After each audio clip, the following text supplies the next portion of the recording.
Hi, my name is Галя and welcome to my channel Галя's Orchids. Орхидеите на Галя.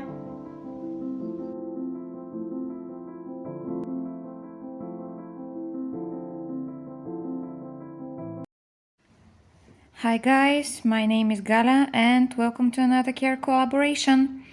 Today's topic is the absolutely fantastic Asconopsis Irene Dobkin, or as it is now called, Vandaenopsis Irene Dobkin. But before I continue, I just want to apologize that this video will not have this much footage that I was planning to have. Unfortunately, I've had some medical problems and I've been basically tied to the bed in the past weeks. So it's going to be some footage repeated and a voiceover from me.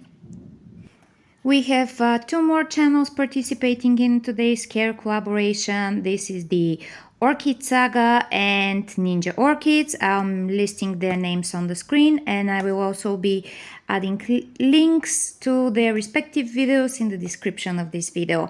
So make sure you go and check their videos as well. Also, if you're someone who is growing orchids and if you'd like to share your experience with everyone else, you are most welcome to join us in this care collaboration series. Just drop me a line in the comment section and we can get things going. So just let me tell you, I will be using Asconopsis Irene Dobkin. I just cannot twist my tongue and say Vandaenopsis all the time, so Asconopsis it is. This Asconopsis is a relatively old hybrid. I believe sometime in 1968 is when it was first crossed. And this is a monopodial orchid, which means that it has one main point of growth growing upwards. And it's an intergeneric hybrid, which means that we have two plants from different genera were crossed to get this beautiful plant. One of the parents was Phalaenopsis doris, and the other parent is Ascocentrum miniatum, or as it is currently called, Vanda miniata. And I believe the doris was white in color and the miniata is very orange, and as a result you get this very interesting, very peculiar and specific color that Irene Dobkin has and very, very few other orchids have. I believe that this is one of the reasons why this hybrid is so popular and people like it so much. So let me tell you a little bit about my plant in particular. Actually, I bought this orchid exactly 4 years ago. I bought it in June 2018, and at the time it was relatively young plant. It wasn't mature size and it wasn't capable of blooming. I bought it from a local orchid nursery, but I believe it was probably imported from a nursery in Taiwan, from Mickey Orchid.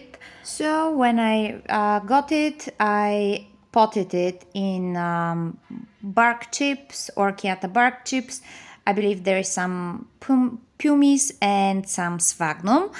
And actually, I have never repotted it since. What you see here is the original pot and the original medium that I used 4 years ago.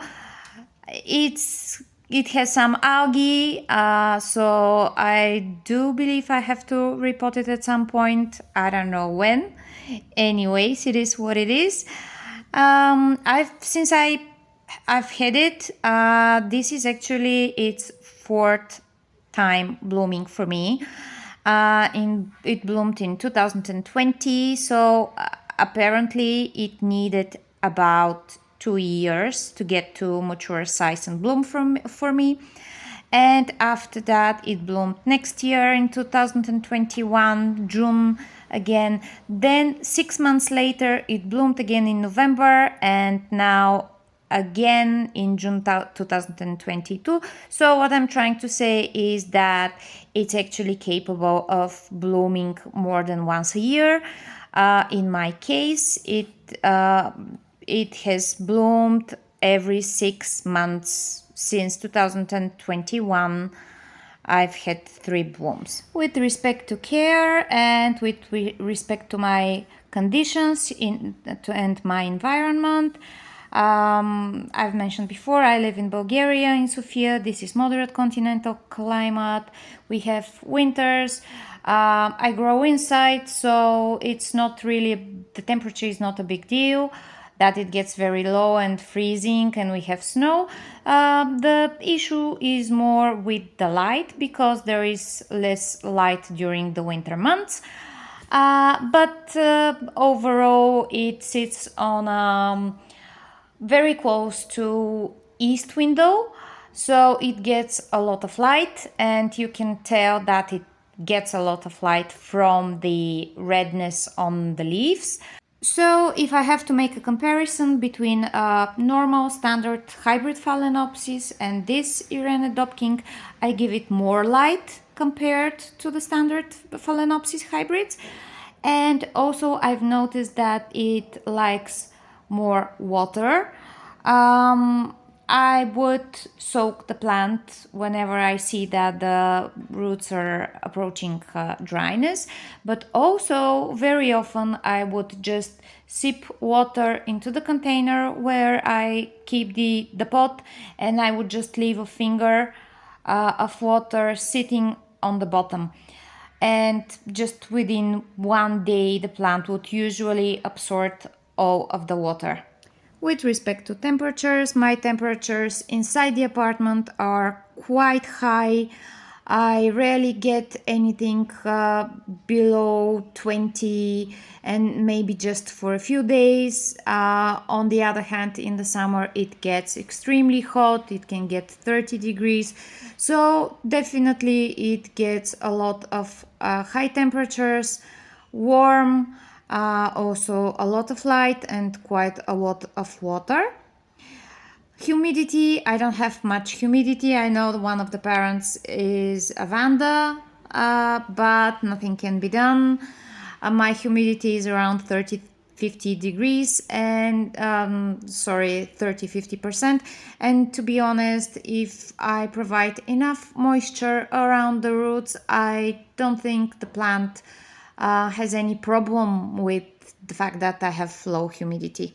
Yeah, in the air. Something peculiar I've noticed. I don't know if it applies only to my plant in particular, or maybe all Irene Dobkin individuals are like this, but this plant is a magnet for thrips.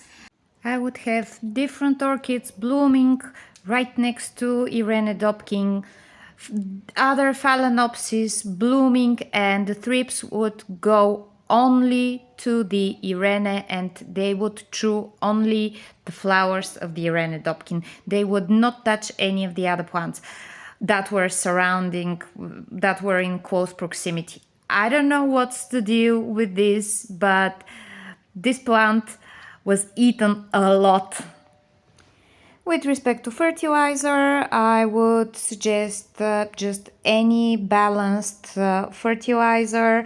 I haven't really followed any specific schemes, about more nitrogen, less nitrogen, and recently I've started to believe that maybe just any balanced fertilizer with any additional micronutrients would be just fine. The plant is quite vigorous. I like how it grows. It grows fast. It blooms often, twice a year so far as it seems. So it's going really, really well.